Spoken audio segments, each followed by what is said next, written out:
Well, with 2 weeks left of campaigning, what do you think of how it's gone so far? And how do you decide which party to vote for? Is it just along traditional lines, or do you examine each party's policies? I've been to Donoghmore in County Tyrone to ask what, if anything, is getting voters interested.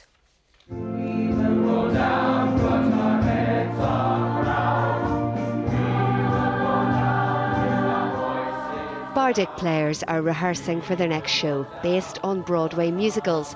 All very different stories, and within this group lots of different political opinions. But there is one thing they all agree on.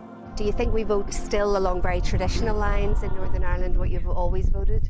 Yeah. It's not so much bred into you, but it is nearly expected of you. They call on the door, they throw a leaflet through and presume because of where you live or who you are, you have your vote and that's it. It's ridiculous that, surnames and family ties should tie down exactly who we're voting for, and votes can be counted in people's heads before they've even gone to the polling stations. So is this campaign a turn-off? I think there's more from...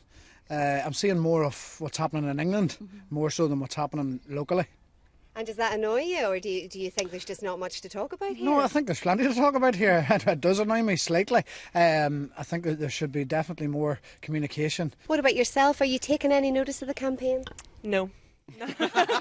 The debates are long and pointless because I never find an answer. Last year I didn't vote at all because I felt that as an assembly they don't think of the people out in the grounds, which is disappointing.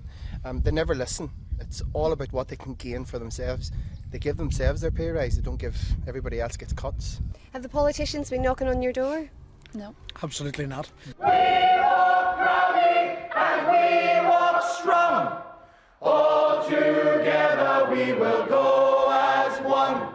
The ground is empty and cold as hell, but we all go together when we go.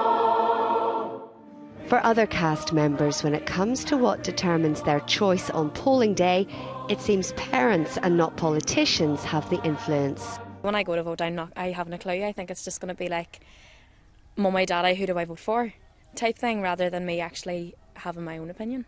I have been in the past number of years just going by what parents who, what's best for them. Are you interested in the campaign? Have you been watching? Politicians are politicians and my TV's for entertainment. But there are serious issues they would like to see addressed. We're the biggest county in Northern Ireland, in Tyrone, and there's no children born in Tyrone anymore because you have to go to either Craigavon or Altnagelvin or somewhere like that. And I think it's just awful that my children will not be born in the county that I come from. I work in the education sector, and in my school we've been told about cuts that's going to be implemented next year, and it's a worrying time. And are you aware of individual parties' policies on education? Is that something that you would drill into? I don't sit religiously and go through each party's policies or ethos or whatever they're going to try and do. Food for thought for our politicians, and by the sound of this group, they've got their work cut out for them over the next fortnight.